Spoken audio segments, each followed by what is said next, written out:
was not so strict.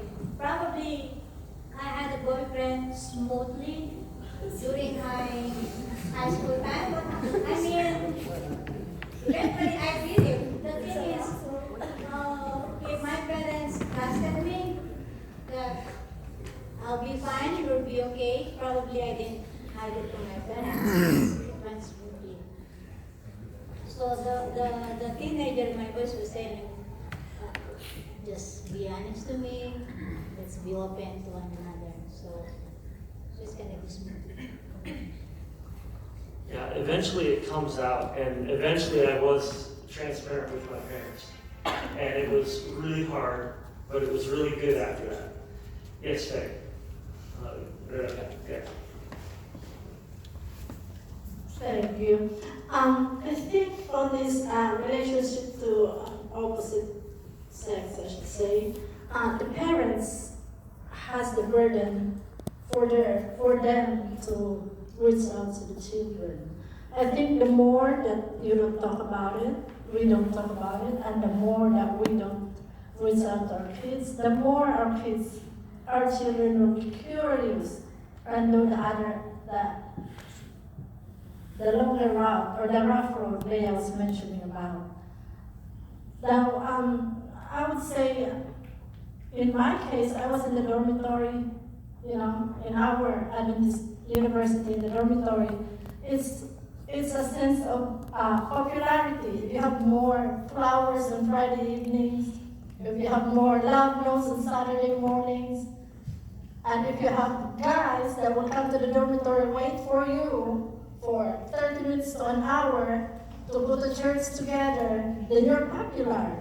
So, on my sense, if I say yes to someone, then there will be nobody else but him, so no. That's how it is. But my thing with that is that my parents talked to me about it. And my siblings, I got 3 brothers, they're not strict, they're nice, so people can approach me and they talk about it to me. And we as a parent, I will include myself as a parent. Even if you have regrets, even if your past youth, this stage life is enjoyable and you have a fun time with it, we still have the burden we still have the responsibility to talk to our children on how to deal with this. And sometimes it's not easy, sometimes it's rough.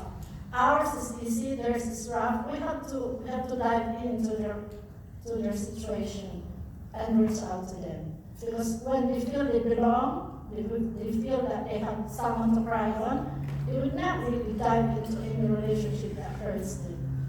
Once our children get hurt, we the parents get hurt more. Okay.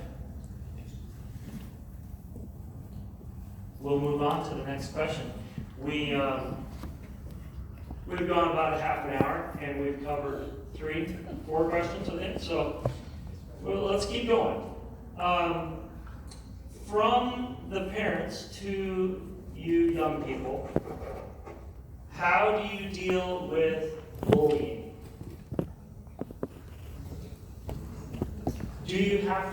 Have any of you had to deal with bullying that you know of, that you care to share?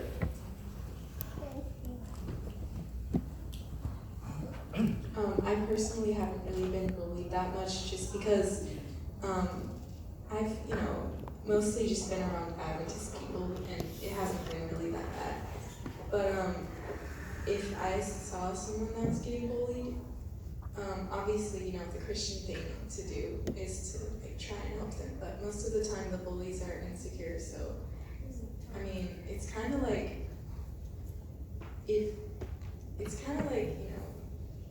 if you're getting bullied, then it's like that either I feel like if you're self-assured and you have self-confidence, then really the bullying won't affect you. And also the fact of knowing that the bully isn't assured in themselves either. So it's kind of, I wouldn't say easy to withstand a bully. I'm just saying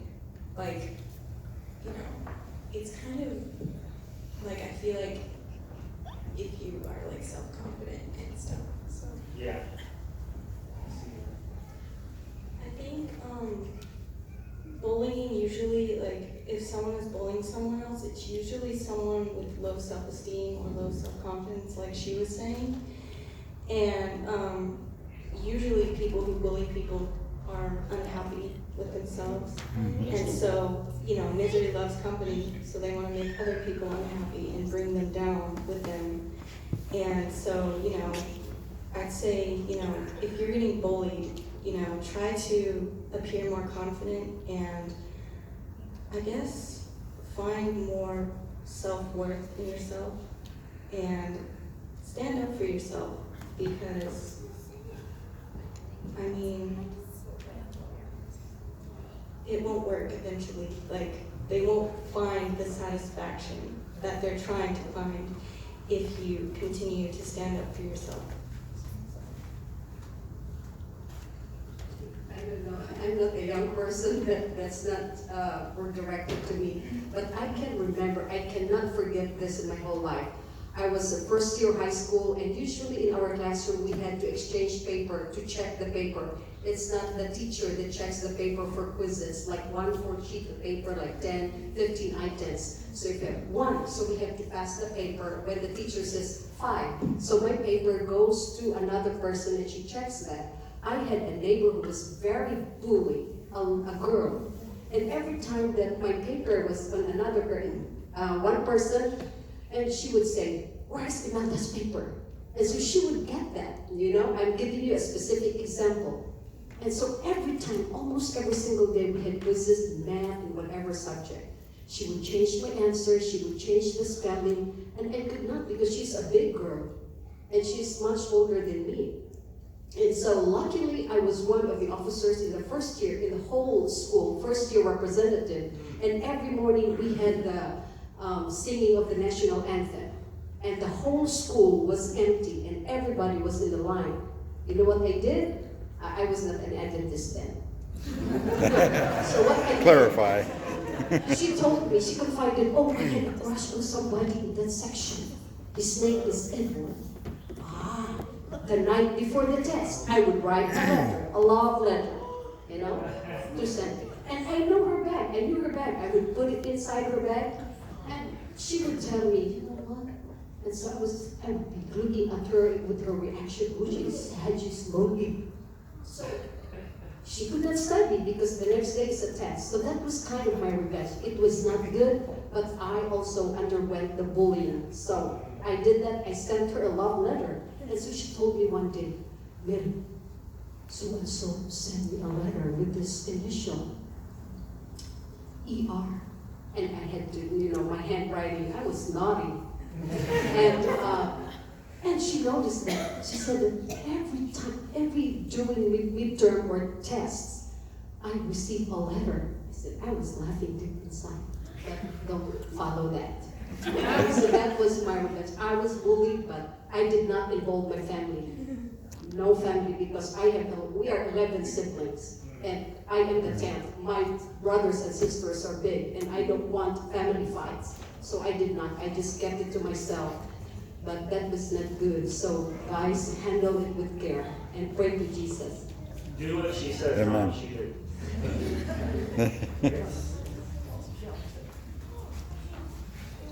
Hello. So, as someone who is kind of bullied, I guess, I think, like, if I were to go back and look at myself when I was, like, in middle school, and someone, you know, were to tell me, you know, be just, like, confident and everything will be cool, you know, like, for some people, I think it's harder to do that, because I think, you know, as I remember, I haven't had good self-esteem, and so that was really difficult for me to kind of just feel like, well, just stand up for yourself, or don't listen to them and stuff. So, you know, it can be pretty hard sometimes, so I don't know as a parent, and also now that I'm a teacher, you know, I think I'm in a position where I can kind of prevent those things and see those things, but also I think I have a lot of empathy for kids who are in those situations, and so, you know, I think, you know, if you are getting bullied, anyone who's out there, you know, it's about first telling somebody and getting the courage to do so, because sometimes, you know, you might not know what to do, you might not feel like you can say anything, you might just like freeze in the moment or allow people to mistreat you and stuff. And so I think the first step is to tell somebody. And then along with that, of course, like, you know, just like what you guys were saying, just reminding yourself and, you know, how you were created, who you are, and, you know, the worth that you have. And so because you're worth so much, you deserve to tell somebody to help you so that you can stop that situation, if that makes sense. And so I think just telling somebody, it's really important, because you might not be that person who feels like you can maybe stop what's going on. And I mean, now with social media and just the world that we live in, bullying can get really, can escalate quickly as well. And so you never want to put yourself in a position where you're in danger and you have no one else around you, you know. So I think it's important to just tell somebody you trust and to reassure yourself that God is called you to be. So. Okay, so I may have a kind of unique experience with bullying because, like last year, I guess, or the past couple years, I was like kind of really bullied by my dean. And that's an adult, so that's a little different, you know, because it's not some insecure little kid that's like, you could easily be like, okay, whatever, you're just insecure, whatever.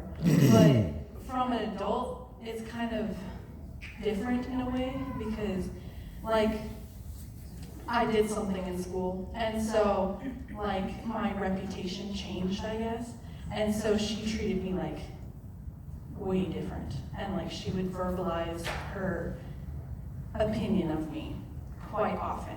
And over time I was just like, literally, like, stop, like you're forming my opinion about myself and stuff. And so I was kind of realizing that like I was taking her words as truth, and it was like harming me. And I'm not saying it's always an option, but if you're in that position, just get out, because that's what I did. I just like left, and I am no longer in connection with her. I have not spoken to her since, and sometimes that's the best option. Just completely like get that relationship, I guess, out of your life completely, and that's sometimes the best way to handle it.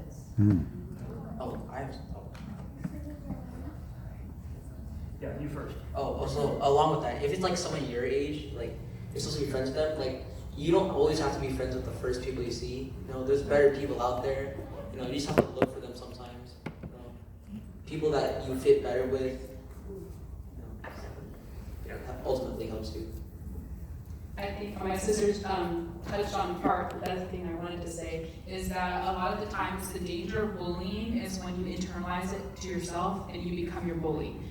Because a lot of the times when you start off your life and I was bullied pretty much like, a lot. Like I was bullied quite a bit growing up and everything. So when I was bullied, when I was young, a lot of that kind of formed how I thought about myself at that time, because it was a very early age when I was bullied and everything. So it kind of shaped the mentality I had toward myself.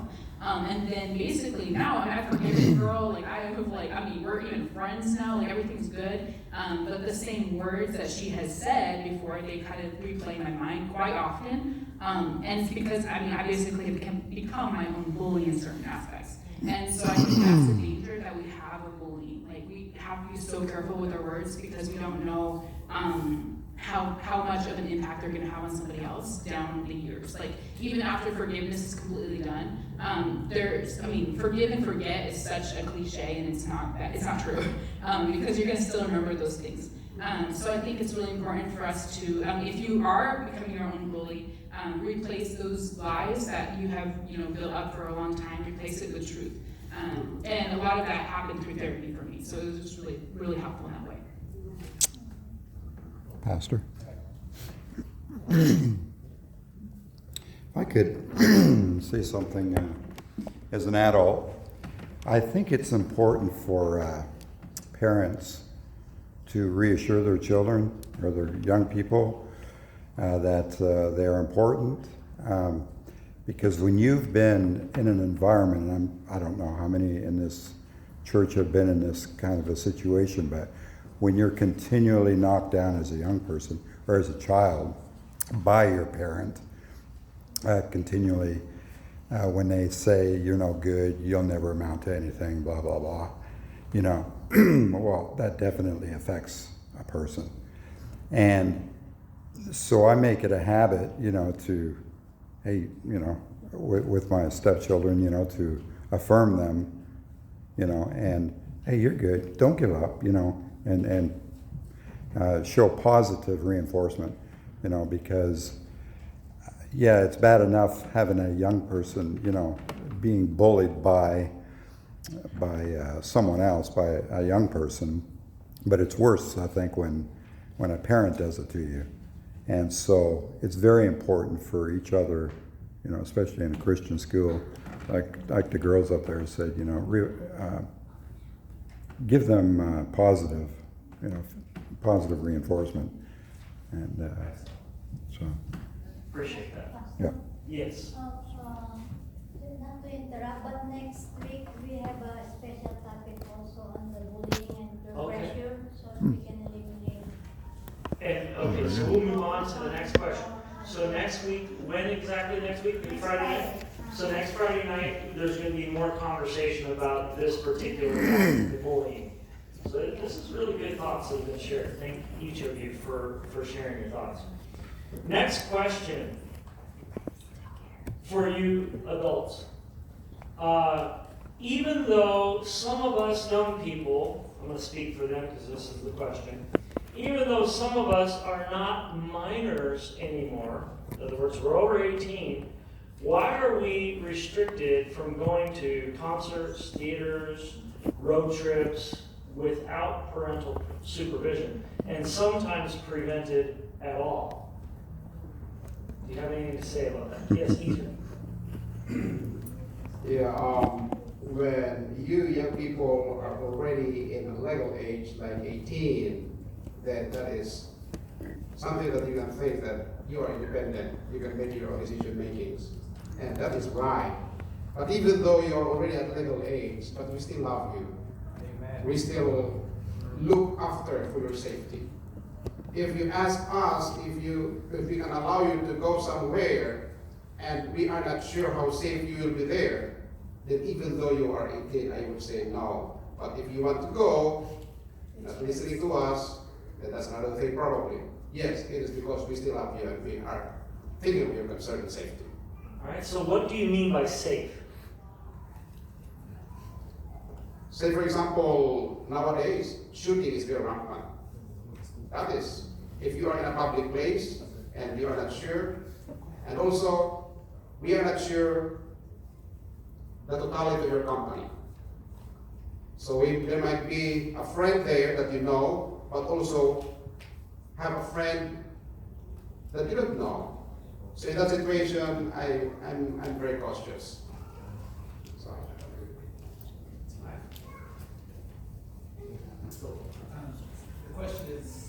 The question is, are they referring to just in a family situation? Are they talking about church outings or?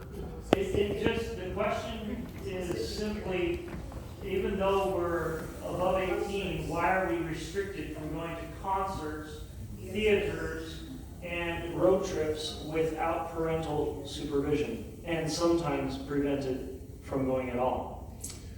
Well, our approach in our family is, I mean, age doesn't have anything to do with maturity necessarily. Just because you reach a magical age of 18 or 21 doesn't mean you're responsible. You know, you can be irresponsible at 30, 40, 50. So Amen. our approach, what we've told our kids is, you know, show us you can handle whatever it is that you want to do. You know, show us you can handle responsibility, whatever that responsibility is. When you show us that you can handle that responsibility, then we'll open it up to more responsibility, more independence. When you can show us that you can handle independence responsibly, you get more independence. So it's really, they have to prove it to us, and when they prove it to us, they earn that right to have those type of activities or those type of decisions that they can make for themselves, because we can now trust that they're going to make good decisions. Amen. And I don't mean to sound cliche, young people, but when you have your 17-year-old, you are going to grapple with this question as well.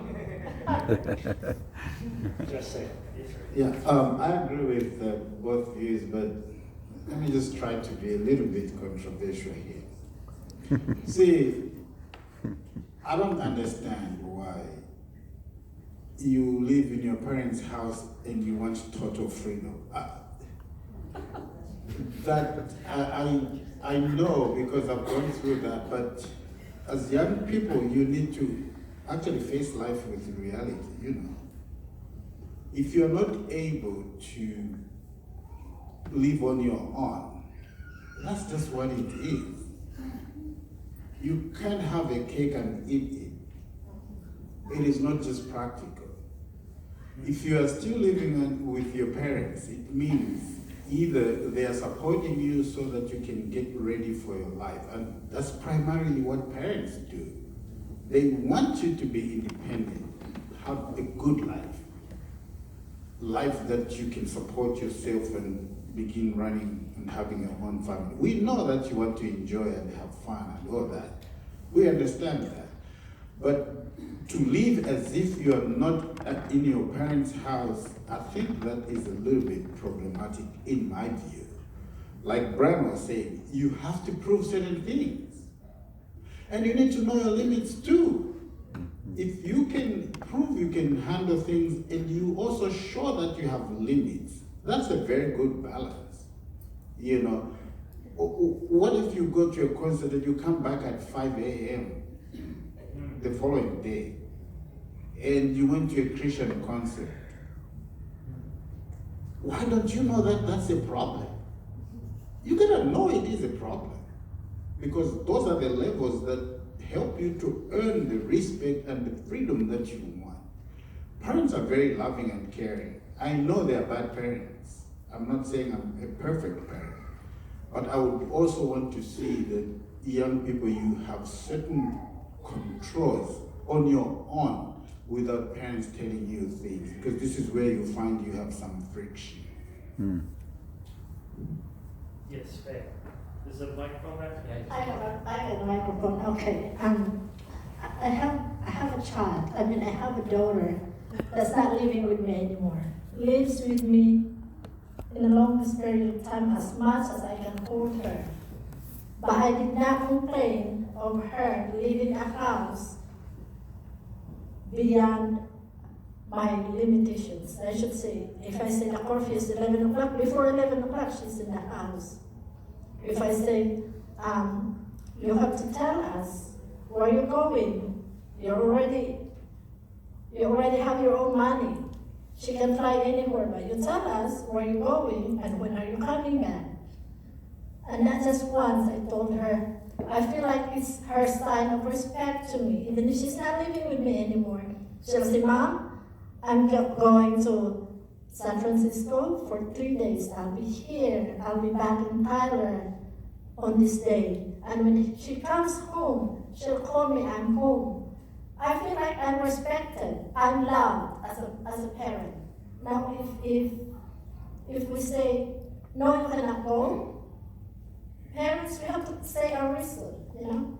You cannot go, the COVID is too high. If you go, then I cannot say anything. But when you come back and you're sick, it's the parents who will feel sick too for you, who will take care of you. And young people, if you leave the house and you go somewhere and you didn't tell anybody, or if you tell somebody but not your parents, and something happens in there, it will be whoever is in your emergency contact number to be contacted, and your parents will be caught in surprise. Oh, where is she somewhere in the world, you know? So this is a sign of respect for you young people to listen to your parents, and for you young people, it's expected. You tell your parents, even if you're adult, someday you'll be a parent, you will know. That's what Pastor said, you all know the feelings. But it's a sign of love and respect for the parents, to the parents. If you tell them and if you somehow listen of what's going on. Louis, go ahead. I just, from my experience in our own family, I can definitely say that your dynamic changes as you get older. I can definitely say by the time I was 14, I was definitely not able to do the things I'm doing now, obviously because I'm 5 years older, right?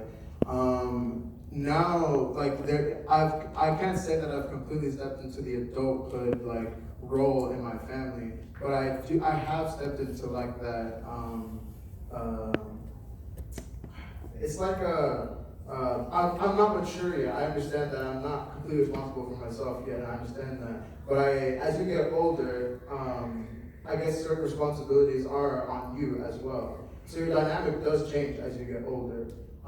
At the same time, your parents they are your parents. You know, you can't have, like, obviously because he's my dad, like, I hear what he just said. Like, we have these conversations all the time. So what he was saying, I have heard 1,000 times because I've always asked these questions as well, and he's always told me you have to prove yourself, you know? You have to prove that you're responsible. And so when you do kind of like prove that you're responsible, not saying that I'm responsible because, you know,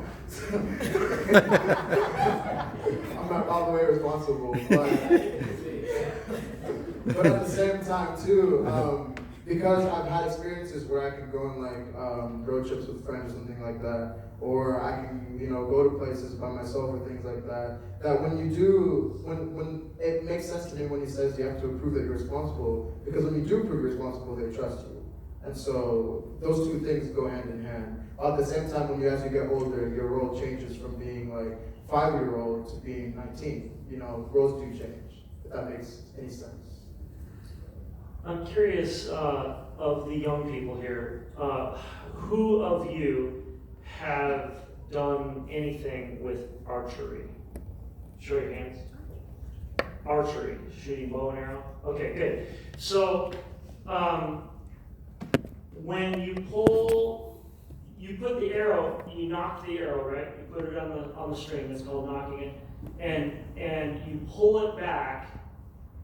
Why are you pulling the arrow back? Right, it's to shoot it, right? So, like Elder Crispin was saying, we as parents are working really hard at getting you ready to go. And we want to send you to straight and true to a target, right? But there's this happening. Right? We're pulling back on you first. And the balance that we as parents have to figure out with you young people is how far back to pull.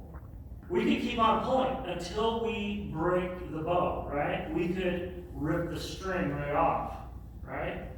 That wouldn't be good because the arrow would fall, right? So we need to send you.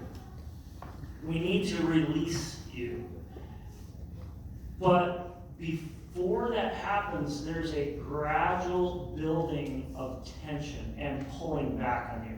And that's where we got to figure out as parents and young people, you know, especially this question dealing with coming of age, that adulthood, that legal adulthood, that's really when we're supposed to start releasing.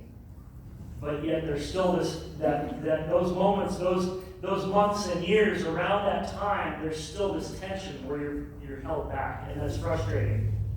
So I get that. But so yeah, we as parents have a lot to work on, and we're aiming too. We're focused on keeping our aim true while we're pulling back. Yeah, it's all kind of complicated. But anyway, I just wanted to use that analogy. Is there another hand? Yes, thank you. In the back, and then Sharon. When we were first raising our children, I remember there was some parenting book that we read that talked about raising your children within a funnel. And the funnel is tighter at the bottom, and then it gets wider. And that when they're young, you have a lot of restrictions. And just kind of like what we've been saying here, you know, as they get older, you release. And, you know, sometimes I think people will often, you know, you'll see different families will do it the opposite way. They let their little ones just do whatever they want to do. And then as they get older, we're like, oh, wait, this is a problem. And then they start coming down. Like, oh, no, you can't do this, you can't do this. So really starting it out in this, you know, we give a lot more restrictions because we're teaching that they don't have self-control when they're little, right? So we're teaching that self-control, all of those different things as they're growing, teaching little bits of independence, you know. Not all independent, because they're not, you know, ready to just do whatever they want to when they're 5 years old. But you teach the independence little by little, and then as they get older, you are seeing that they have learned that as they go along. So that parenting in the funnel is kind of a thing that was always a thought in our minds as we were raising our kids. All right, Sharon? I just wanted to say that we shouldn't, that young people shouldn't forget the fact that the parents generally have the best interest of their kids at heart in everything, I think. So every parent wants their children to live, to have a good life, a good future. And also parents have a foresight that God gives them that obviously young people don't. So usually when they say you can't go to this concert or to this road trip, sometimes parents can foresee things that young people really may not. And out of the best interest for their child, they may say yes. So I hope the young people can get to the point of realizing that it's not my parents against me, it's both of us together for the best interest of my child. Because I truly believe that a parent is willing to do anything that will benefit their children for the future and for eternity. And they are willing to do anything. And even sometimes it's so hard to say no, but you say no out of the best interest that you have. And then I also wanted to point out that there are also some cultural conflicts that we may have. Because in some cultures, like where we come from, I know the Filipinos, the same thing too, that 18 means really nothing, and so, and so when we talk about legal age, if you're talking to a Zambian parent, it doesn't register. That, as far as they are concerned, their child is still a child, it doesn't matter what their age. So.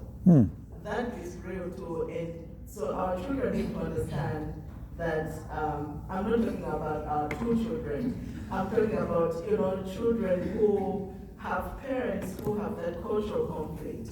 That it's a reality to their parents too that it doesn't make sense. The number issue doesn't make sense at all. So young people, as you're listening to this. Some of you actually might be feeling an internal frustration about this, and that's if you're